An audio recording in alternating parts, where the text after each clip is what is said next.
Hey guys, what's up? It's me, Corman, and today we are back with a video breaking the hiatus. I have been gone for, I think, maybe a month or two now. Um, Now, a lot of things have happened, and there's a new video series I want to try out.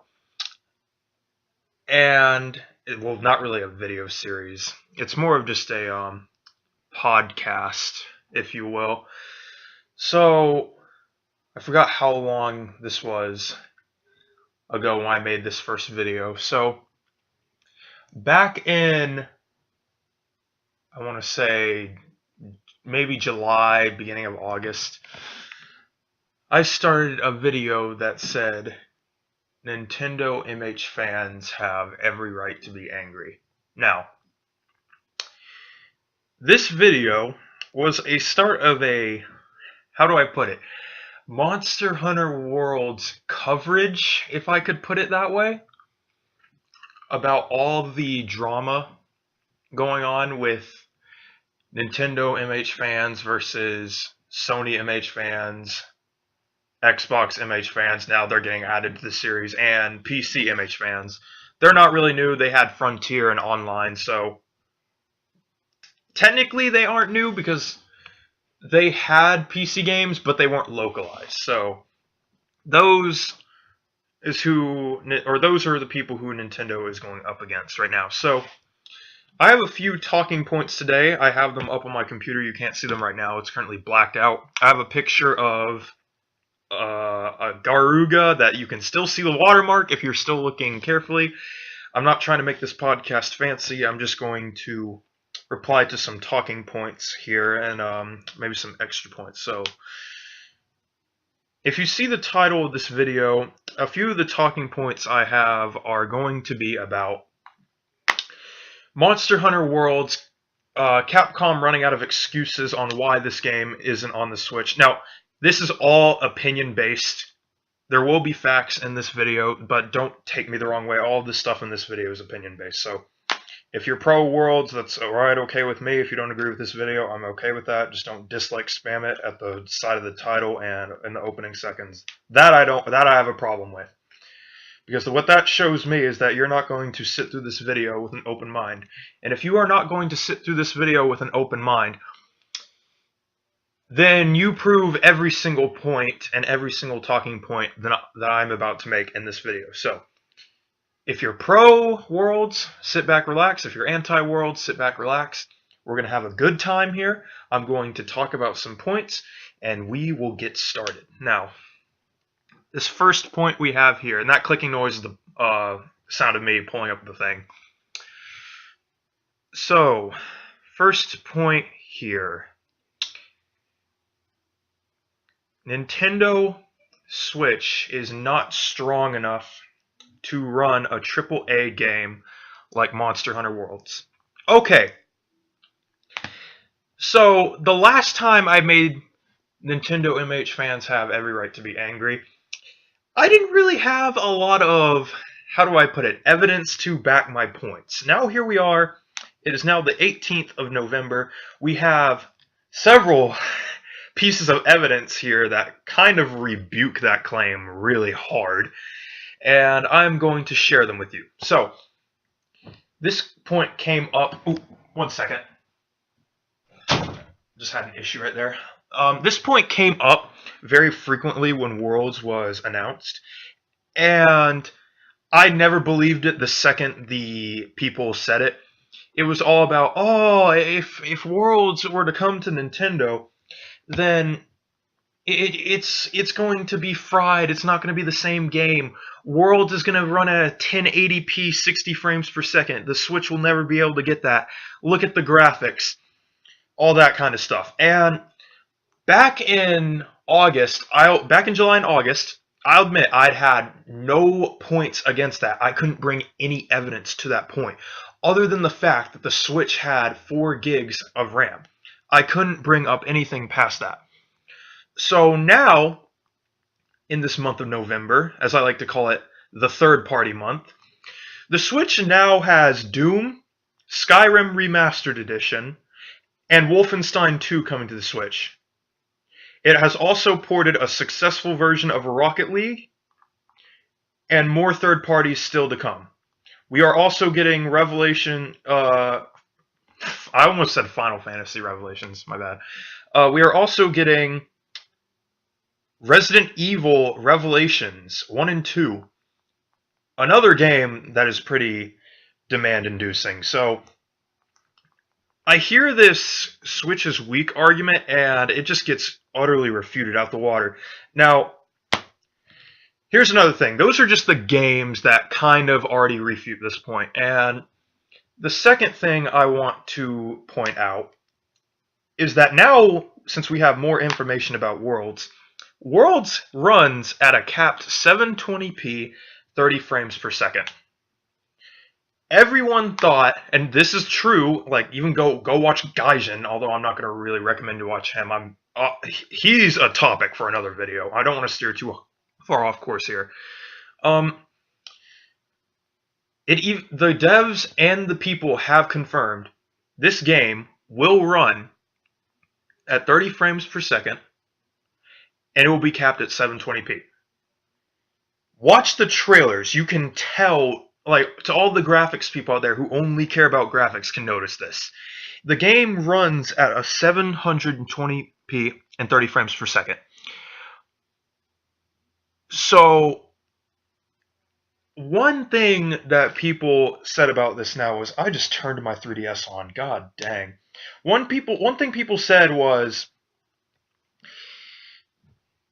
it's not going to run to its fullest extent. They will have to make graphic downgrades to put this game on the Switch. Well, considering how the game is 720p resolution, that's not a graphic downgrade. I can guarantee you the Switch can run that. Look at Doom. It's not the best version of Doom out there, but it runs at 720p and 30 frames per second. The same resolution and the same frame rate that Worlds runs at. So, where is the argument there? The Switch is powerful enough to run that game. Now, I do have some counterpoints here to this statement I've just made. Let me pull them up real quick. So, one counterpoint I'd imagine I'd run into is the Switch version of Doom has the lowest settings out of any of the versions out there, whether it be PS4, Xbox One, and PC. This does not further prove that Worlds could run on the Switch. Actually, I'd hate to be a Debbie Downer here, but that is very, very, very false. And I will get into why right here. I don't know what goes through people's mind. They're willing to nitpick the fact that Doom runs at 30 frames per second and is 720p on the Switch. But they don't nitpick the fact that Monster Hunter Worlds is running at that same level. And Doom is a much better looking game on PC than Worlds will be. I'm pretty sure Xbox One and PC are going to crossplay. I believe that has been confirmed over the last few months. So, do you want to know what that means? PC is probably going to be capped at 30 frames per second with a 1080p resolution. I don't think it will be 720p on PC, but it's still going to be moving at 30 frames per second. Now, people are going to be like, but how? That's impossible. Oh, that doesn't make any sense. Why would PC not be able to run it at 60 frames per second, if not even more than that? Well, this is more of moving into the second point, or the first point merging with the second point. If you want to have a truly successful crossplay, and this goes for any games that crossplay, both systems pretty much have to be moving at the same frame rate. They don't have to have the same resolution, but they have to have the same frame rate. And that is because 60 frames per second is a lot faster than 30 frames per second. That's pretty much a given. So, you see, the PC users will be seeing things really quick. They'll be able to react to things faster. Whereas hunters on the PC version will have better reaction time to things, and they will also have the ability to do things that other people on consoles cannot. This gives an unfair advantage to PC users and an unfair advantage to the console users. The PC version, if this were the case and it was 60 frames per second, there would be no other reason to buy the PS4 version. There'd be no other reason to buy the Xbox One version.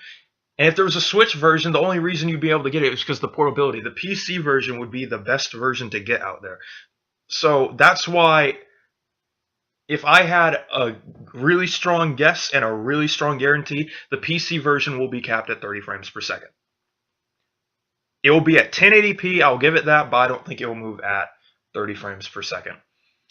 Now, back to the Switch is too weak to run Worlds argument, which I honestly think that is just a load of bull at this point. We've already seen Doom. Wolfenstein 2 is coming, the newest one that's not even out yet. That's a modern AAA game. You have Skyrim Remastered. Yeah, I know that's a 5-year-old game at this point, but it has all the DLC and then some, and it can run on a small tablet, people. A small 8-inch tablet we're talking about. Now, on to the second point we have here for the day. I have 3 points I want to bring up, and then I want to talk about 2 groups of people this drama has brought along. Second point. This is a homecoming for Monster Hunter on Sony systems, and they deserve it more than Nintendo because Nintendo didn't handle the game well. It sucked on the Nintendo. These are real points, by the way. These are real talking points. Nintendo made the game suck even more than it already did. Yada yada yada. Nintendo isn't worthy of hosting a game like Monster Hunter because it will not look good graphically. Oh my god, reading that made me hurt my head. Oh, I hate it when I see that crap. Okay. I'm going to try and keep ad hominems out of this to keep it professional and to not sound like a fanboy here.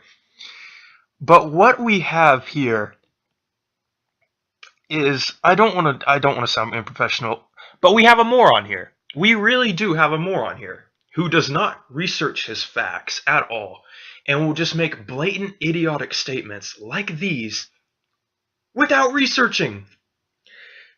Okay. Ad hominem mode off.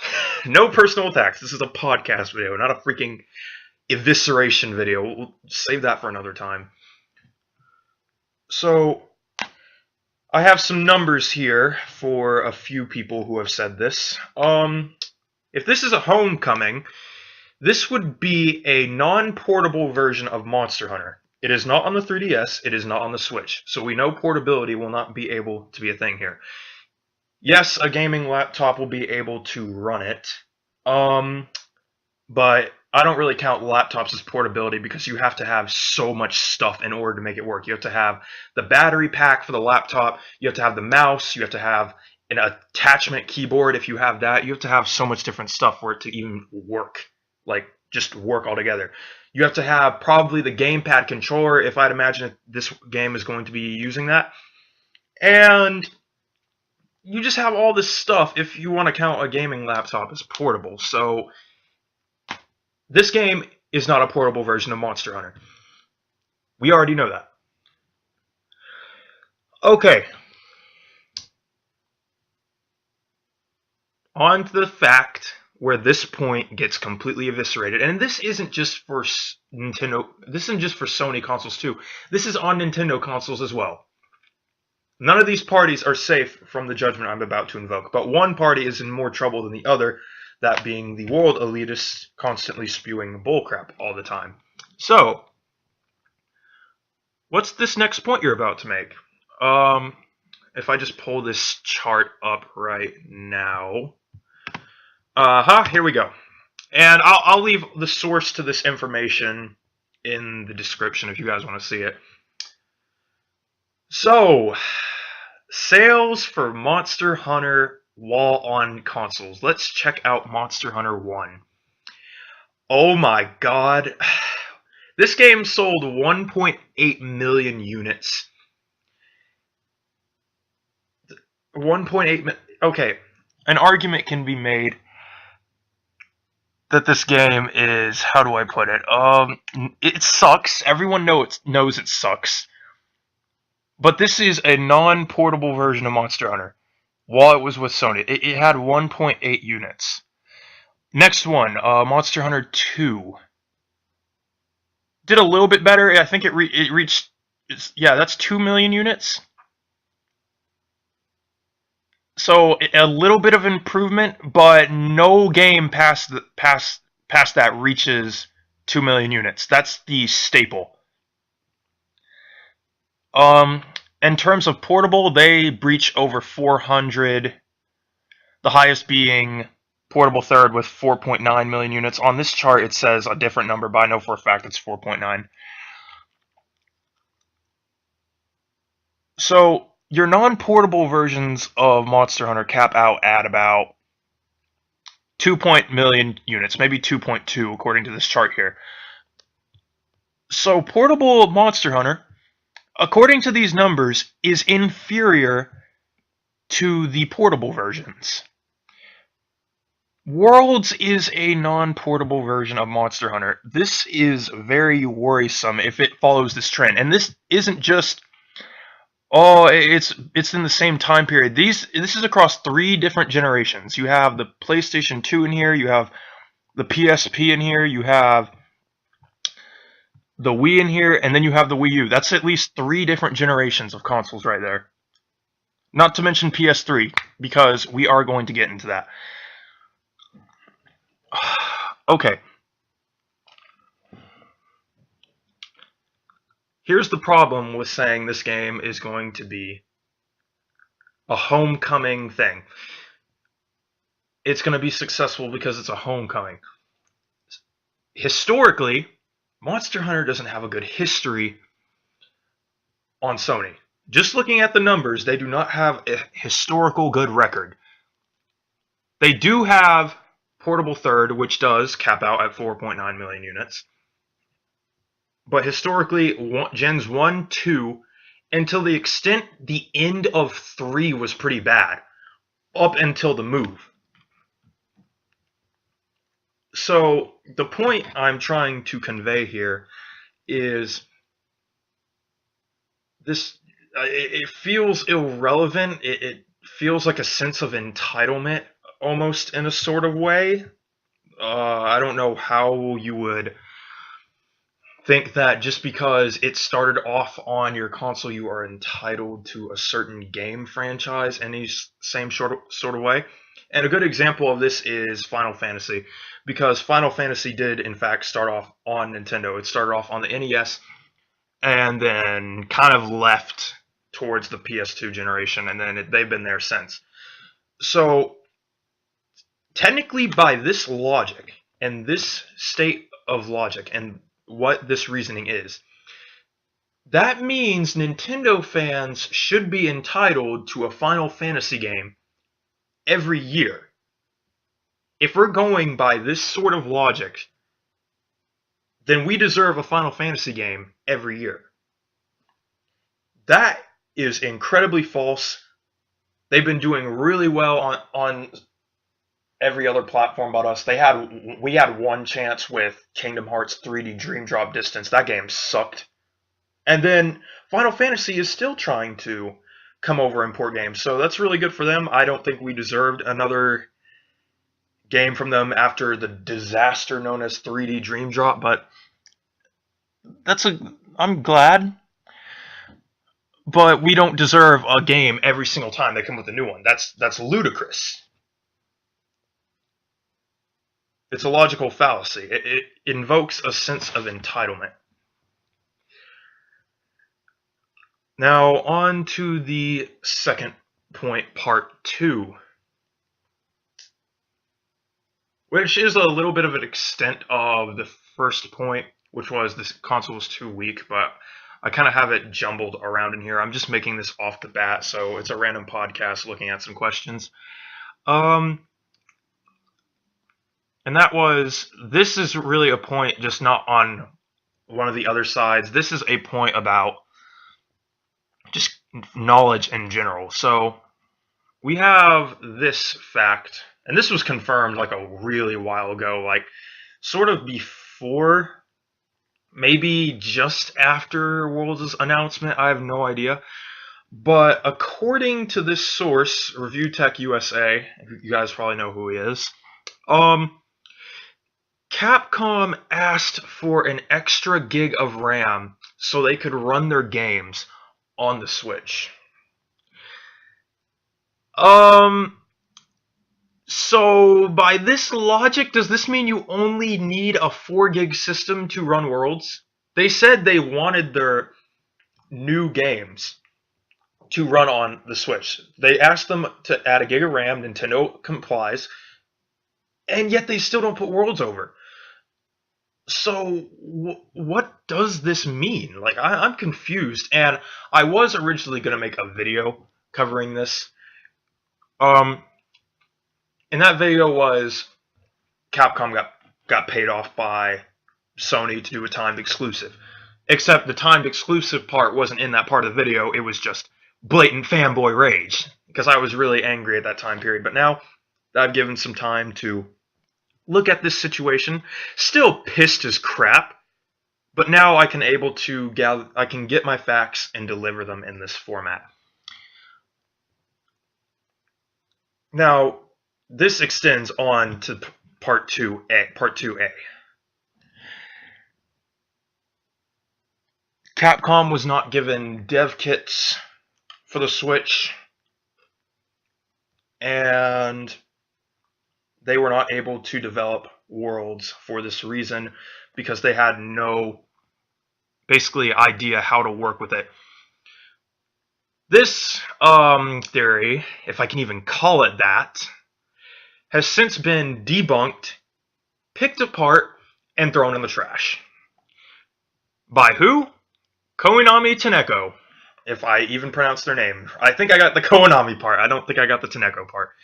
But you have these individual people who have been saying, and yes, I have run into these people twice in the comments and just everywhere else in general.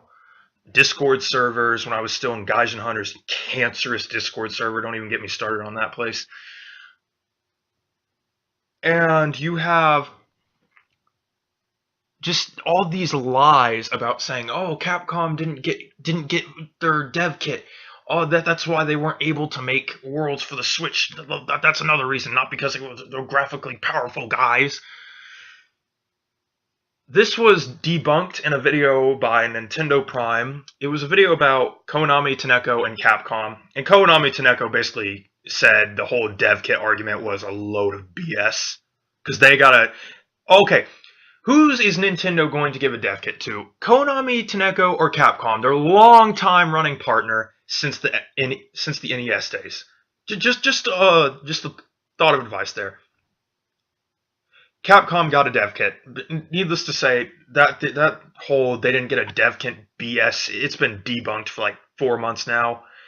So I don't understand, guys. Where are your points coming from about this whole thing about...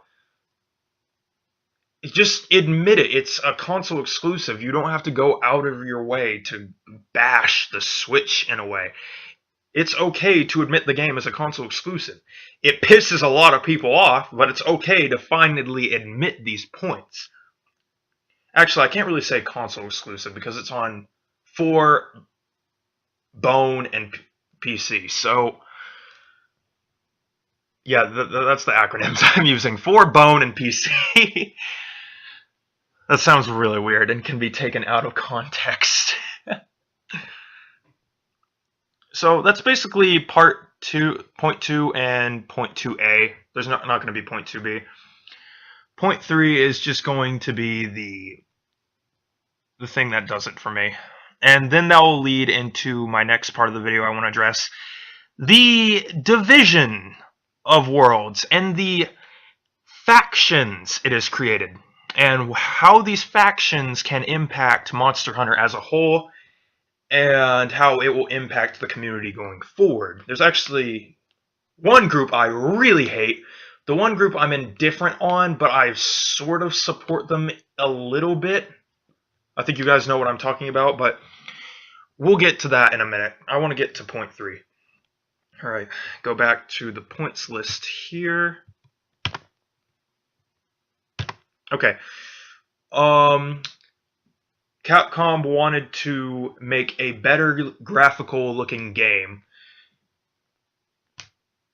You can have good graphics and you can have good gameplay at the same time. Okay. This statement actually doesn't drive me insane. It's actually quite true. They wanted to make a better graphical game. Oh, my bad, I forgot to read the second part. Monster Hunter Double Cross is a testament to why Worlds will never come to the Switch, because it is capped at 30 frames per second and is lackluster at best. Okay, these are actual points, people. I'm not making these up. This is coming from actual people who are like white knighting for Worlds. Like, I'm not making this stuff up. You're hearing it straight from the mouth. I'm just addressing these points and showing how ludicrous they can be at some points and how stupid these points are. Ad hominem, my bad. I will not do that again. Okay. Further disclosure, when we get into the factions of Worlds, I'm going to start using ad hominems like crazy, so get ready for that. And just in case you don't know what an ad hominem is, an ad hominem is a personal attack on someone's character and or traits, which you really don't want to use in videos like this, but it's just a podcast video, so I guess it doesn't really matter. Okay, what should I address first? The graphic point or the MHXX switch point? I'll go with the Switch one, because I think this one is the more stupid part. Like, they had a good point going, and then they had to bring up this crap, which kind of just ruined their point as a whole. Okay. People bash Monster Hunter Double Cross. Before Worlds came out, no one was bashing it yet, and up until Worlds came out.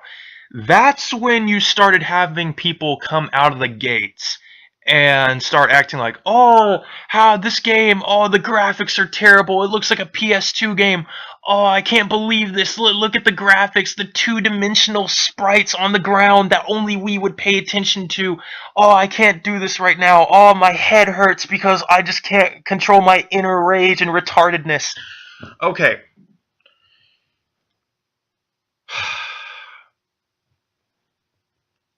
Look. Double Cross is a 3DS game. Double Cross Nintendo Switch Ver, which is what it's called on the case, is a port of a 3DS game.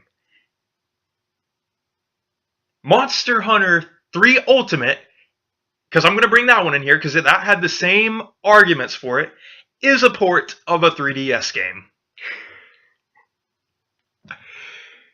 Do you want to know why those two games didn't look so good graphically? Because they're ports of a 3DS game. They are built from the 3DS engine. Not the Switch's engine, not the Wii U's engine, the 3DS's engine. So, I don't understand, guys. Like, do you pay attention to your engines at all? Of course, it's not going to look good graphically. The 3DS probably has about the same power as a freaking PlayStation 2 or 3 at best, if you're considering the newer versions of the 3DS. Of course, it's going to look like that. And then the whole, oh, it looks like a PlayStation 2 game. Okay, please look at Monster Hunter 1. That game is dumpster fire graphic material. It's so blurry and the coloring is so terrible, you can hardly tell what the monsters are. Rathian and Rathalos look like the same monster. The grayed, palette out versions, the only way you can tell them apart is by their faces. If you didn't see their faces, you would not be able to tell who's who. Okay, case closed with that point. That got me riled up. It's just, how dumb do you people understand it? If they made a new Monster Hunter game, Monster Hunter Worlds, you want to know why it looks so good graphically? Because it's built from the ground up. It's supposed to look good graphically. If the PlayStation 4 fans saw that appear on their console, heck, I would be mad. They would have every right to be mad. They would go with Capcom to pitchforks and crap and be like, "What are you doing building this game on our system that's a port of a 3DS engine?" People, it's a new generation. They are doing stuff that's not built on a portable aspect. They're using power from an actual console. That's why it looks better graphically. Yet you have these people over here who think, oh, Nintendo, they suck because their consoles aren't up to date with power and graphics just matter over everything. And this is going to merge into the second part of this third point. They're trying to make the game look better graphically, and graphics do not really. Oh my god, what the heck? I'm sorry, that dog just made some weird noise. He went like.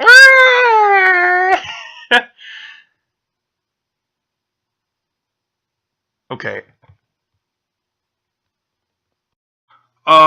Sorry about that, guys. I just had a little issue with my dog came up. If you remember before, you're gonna hear the video cut or the video jump.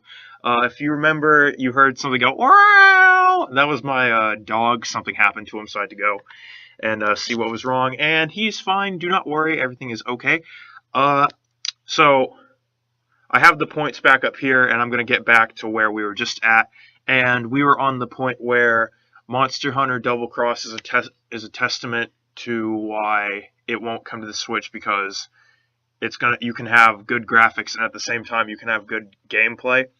Well, I covered the whole graphics thing and how it was a port of a 3DS game and all of that. So I want to talk about the second half of the point I was just mentioning before the video cut, and my dog interrupted that. God dang it, Smokey. I wanted to talk about how you can have good graphics, and yes, this point is true, but the second half they said with the whole double cross thing completely threw it out of proportion. You can have good graphics, and you can have good gameplay, but you can only have so much of both, and this is really pretty much a good testament to anything. If you find that right balance between good graphics and good gameplay, yes, that's perfect.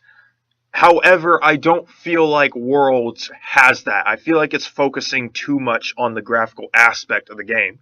Because I feel if you look at the gameplay and just don't look at the trailers, guys, watch gameplay, not just the trailers. It doesn't play like Monster Hunter at all. The only thing you could probably point out that plays like Monster Hunter is the fact that the weapon classes have pretty much the same movesets. Well, on some of them. We'll get on that in another video. But think of graphics and gameplay on two different spectrums. And there's an X. In that middle of the X is the equilibrium. If you have too much of something, you have a surplus. If you have too little of something, you have a deficit. So imagine graphics being on the scale of too high, like there's a surplus in graphics and your gameplay is poor. I do not have high encoding, stop lying. That's pretty much what I'm trying to get up here. If you focus on too much of one thing, the other's going to be up for. Obviously, if you sacrifice graphics for gameplay, then you're going to have a game that just looks like trash. But I'd rather have a game that looks like crap and then it run well. Well, honestly, I'd rather just have a mediocre-looking game and have amazing gameplay over the graphics. But it's going to come down to preferences. And honestly, if you're just looking for a good game, like, why not watch a movie? If visuals are things you truly and really care about, then a movie just may be more of your thing, man. Like, that may be the way to go instead of just focusing on gameplay. Because you buy games for the experience and the overall enjoyment. How are you going to enjoy a game that's so unenjoyable and the gameplay is terrible? Oh, but the graphics are 100%. I feel like this is a real concern. It's already ruined a few games for me. Like, I used to be here's just how do I put it? A secret or an old fact about me, I actually used to love the Call of Duty franchise. Back when I was in my years as a Call of Duty teenager might be, you're in sixth grade, maybe 13, 14 years old. Yeah, I'd say that's the age range. I used to love those games. I'll come forward and be honest with it, because the graphics they weren't everything about the game. However, they started going down the graphics over gameplay, and that sort of just ruined the entire thing for me. And that's whenever I started to go back towards Nintendo. I do still have a PS3 to this day. That's pretty much the last Sony console I'll be owning. I don't see a reason to own one of their consoles now if you can afford a gaming PC. But that's also another topic. And how it relates to Monster Hunter, you're going to have a Monster Hunter that focuses on the graphics and a Monster Hunter that focuses on gameplay. And if Double Cross focuses more on gameplay, that's perfectly fine. It's looked like this since the Wii U era, because as mentioned before, it's a port of a 3DS game. That is perfectly okay. So yes, you can have good graphics and you can have good gameplay, but there is instances where the graphics supersede the gameplay, and then that just makes for a poor gameplay experience. So there you have it. There's all the 3 points. There's the Switch isn't powerful enough. There's the homecoming point, which is honestly just a sense of the highest of entitlement, and it doesn't even have good backing. And there is you can have good graphics and good gameplay. Monster Hunter Double Cross is a testament to that. There's all of that. Now on to the spot of the video that I'm really excited for. I say that sarcastically because both of these two things are going to probably get me in trouble. Let's talk about what Worlds has done to the community, and this will be a reoccurring topic because I plan on having multiple people get involved in these podcasts. I'm going to start with small people. Who knows, maybe one day I'll probably be interviewing big Monster Hunter YouTubers like RFG and Kanta, even though Kanta doesn't really show his voice that much, so it'd be cool, but it's okay if they don't. This is honestly just a hobby. If they stumble across these videos, what's up, guys? If they don't, then oh well. But we are going to cover these two factions because ever since E3 2017, there has been almost a rift in this once great community that was always united, and then some virtue signaling happened. Some how do I put it, idiots uploaded videos that they probably shouldn't have uploaded and really started this divide. And these two factions are Boycott Monster Hunter Worlds. Yes, this exists. And this next faction I'm about to mention, they don't really have a name. They more of just have a... There's 3 factions, actually, my bad. But I don't really count the middle one. There's Boycott Monster Hunter Worlds, and then there's the World White Knights, or the World Elite. Their name changes every now and then. One of my friends calls them World Elite. Sony, I'm not going to continue that last part. Sony Elite, World Elite, it changes. It's either World White Knight, World Elite, or Sony Elite, or one of those. I don't know what the official title for them is called. I call them World White Knights because they pretty much are just apologists. Like, remember how I was critical about Pokemon Sun and Moon? And how everyone was just hyping that game up without looking at the flaws? Yeah, how did that turn out? Not so good. Oh, but it was critically fan acclaimed. It's honestly the same story, really. Imagine a Sun and Moon apologist. That is what a World White Knight is. Like, oh, we gotta give it a chance without totally looking at the overall aspect. We're not gonna look at gameplay. We're only gonna look at the trailers. There's nothing wrong with that. And that's what a World White Knight is. Basically, they apologize for the game. They virtue signal constantly, and I mean constantly, on a fair point, like fair criticisms of the game. If you give a fair criticism of the game, they're either going to call you A, salty Nintendo, B, you're not giving the game a fair chance, or C, they'll just tell you to shut up completely. They will not accept your point at all. That is basically what a White Knight is. All right. So, I'm going to explain a little bit of how each faction came to be and which faction I align with, because yes, I do align with one of these factions. I'm pretty sure it's kind of obvious which one I align with. I don't align with them heavily, to all of you who know who I align with, but I do support what they're going for, and I do think there's some idiots on that side of the faction as well. There's idiots on both sides of these factions. Oh, right, I forgot to mention the third one. The neutrals. They don't care. They want to play Monster Hunter. They're not restricted to the access of console. They can freely play Monster Hunter. They're going to throw their money in support, even if the game looks like horse crap. And I respect these guys. These are where your more sensible people are at. As I said, I don't really count them. I think you're either for Worlds or you're against Worlds. You're either a World White Knight or you're sort of ish. You hate Capcom for what they did, so you're a little a part of the boycott Monster Hunter Worlds movement. But these people consist of most of your Monster Hunter YouTubers, not the big one that everyone seems to know. Kanta, per me, Rising Fun Gaming, Eric's. Typically, all those top Monster Hunter YouTubers are in this category. They don't really care. They feel like Capcom could have handled the situation better, but at the same time, they're hyped for Worlds. So I can respect people like this. These are typically the people who I would want to be in good company with. So that's the third faction. It's not really a faction, as if you could say, but it's sort of just a neutral. Like, they don't get inside the community drama, which is weird because you think they would. Eric's didn't really make a video discussing the drama. Kanta per me didn't. He's smart enough not to. And RFG didn't. I'm subscribed to all three of those YouTubers. Kanta per me, RFG, and Eric's. Well, I think I'm subscribed to Eric's. Eric's, if I'm not subscribed to you, I'm sorry, man. But these two factions started off. It was really the night of they announced Worlds. There was a lot of drama going on.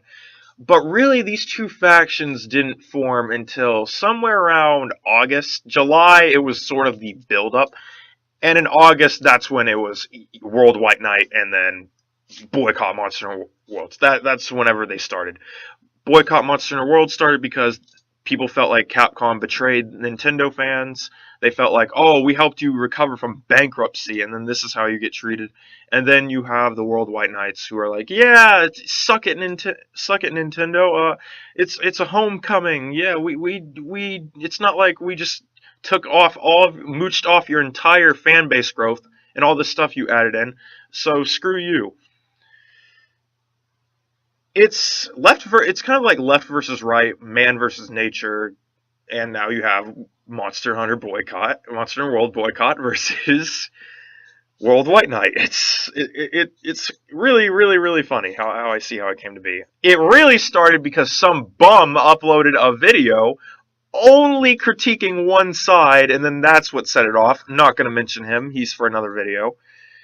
I may have already addressed him once in this video. If I did, then I had a brain fart. I've been talking for like 40 minutes now.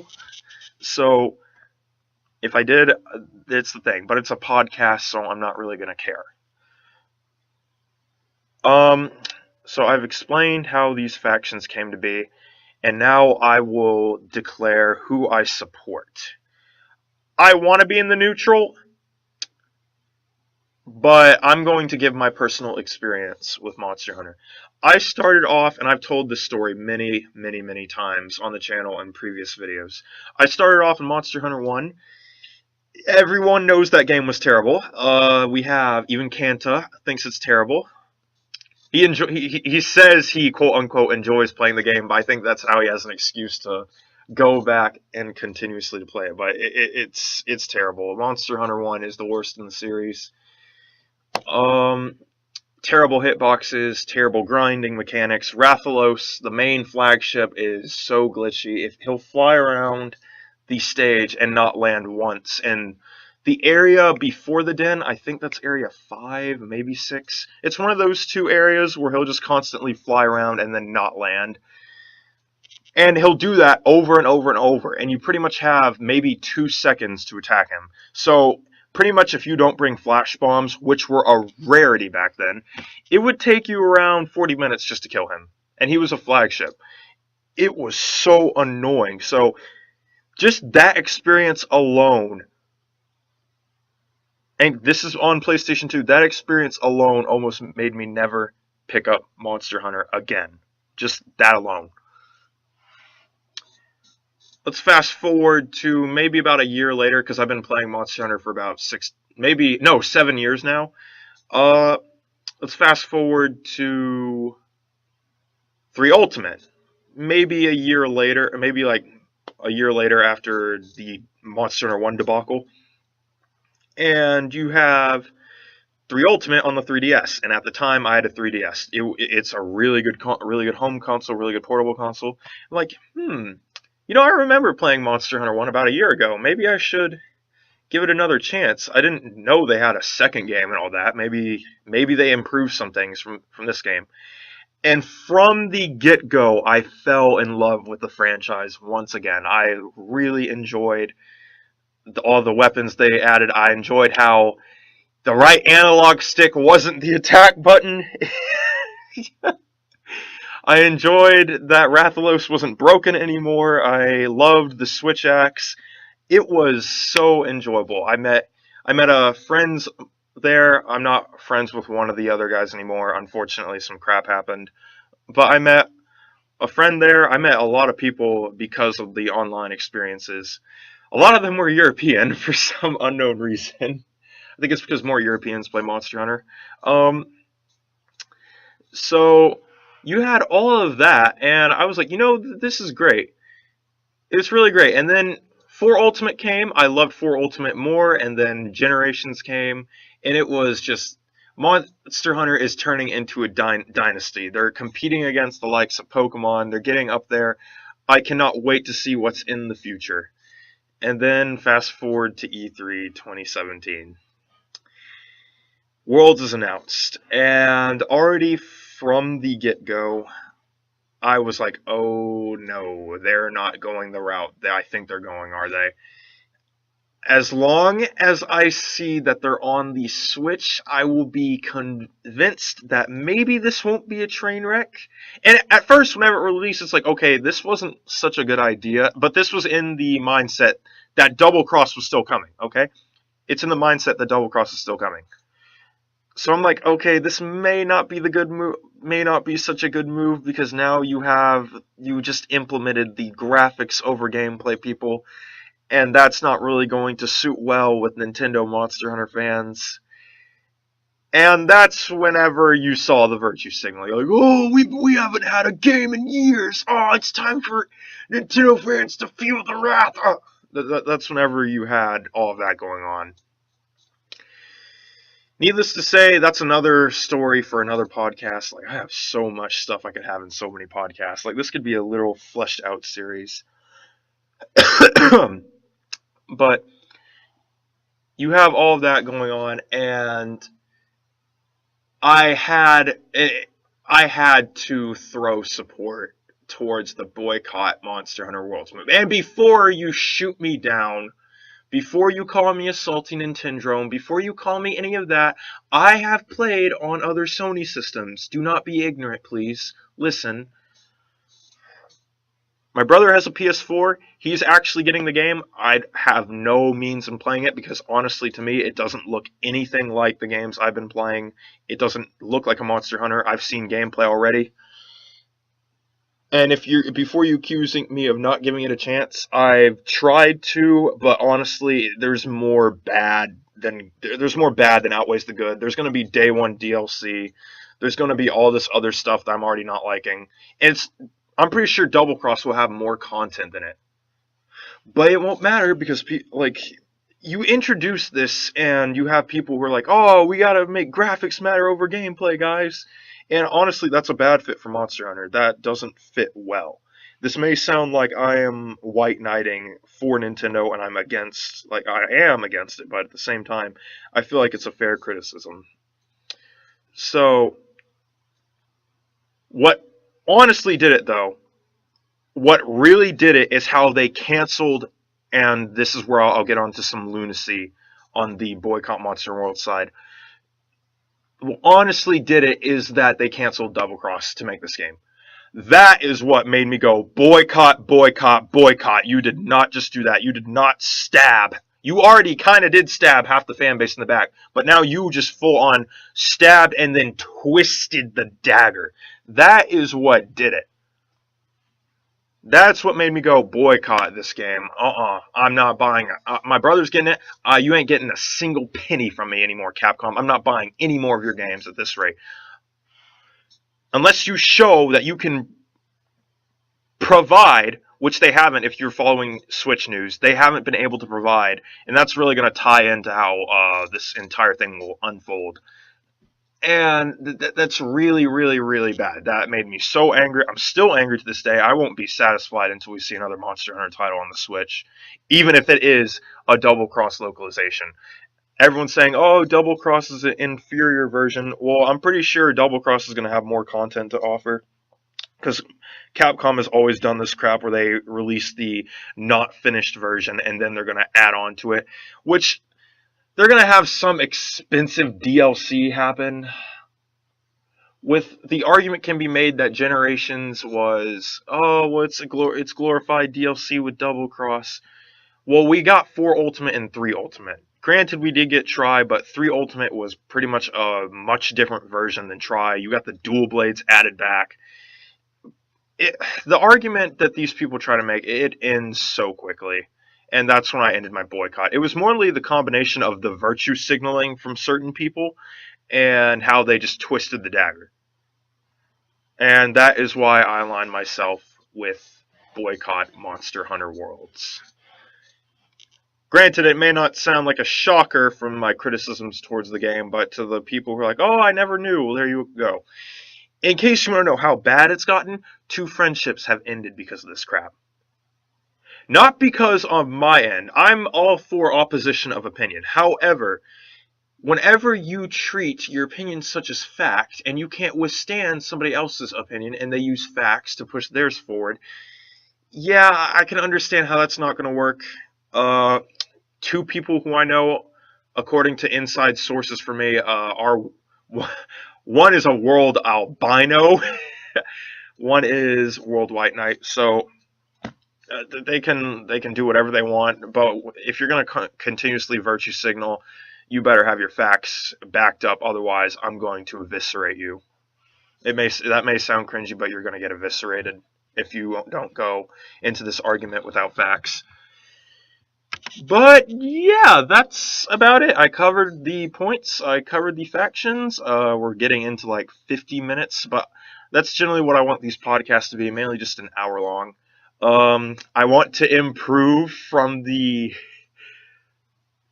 watermark Garuga. I kind of like the picture. I may use it in the future, but this was made by someone off of DeviantArt. Yeah, it's really nice, but smart play for them to put the watermark in there so they have the copyright, and that way I don't get a copyright strike off of YouTube. But yeah, I'll try and improve the background. That way you guys just aren't listening to white noise. Like, I'll have something for entertainment. I am planning on making more of these videos because they're obviously my most popular ones, judging from view total, and even from like and dislike ratio. A lot of people see it. I get some hang on. I get some nasty comments. On the first podcast video, some dude virtue signaled in the comment section. He probably still watched these and ghosts me and dislikes them. And that's like a special kind of dedication for hate. But it is what it is. It's a new era in the Monster Hunter community. It's divided. I do see one point maybe we'll be unified again, but who knows when that will happen. But yeah, that is all we have for today's podcast. If you guys have any talking points, you want me to address in the next one, because I'm planning on doing one again, just let me know. I will gladly speak about on those talking points and see what I think about, and I'll also try to give some factual info. So that is all for today. I will catch you all in the next video. If you like these podcasts, please be sure to like and subscribe. Peace.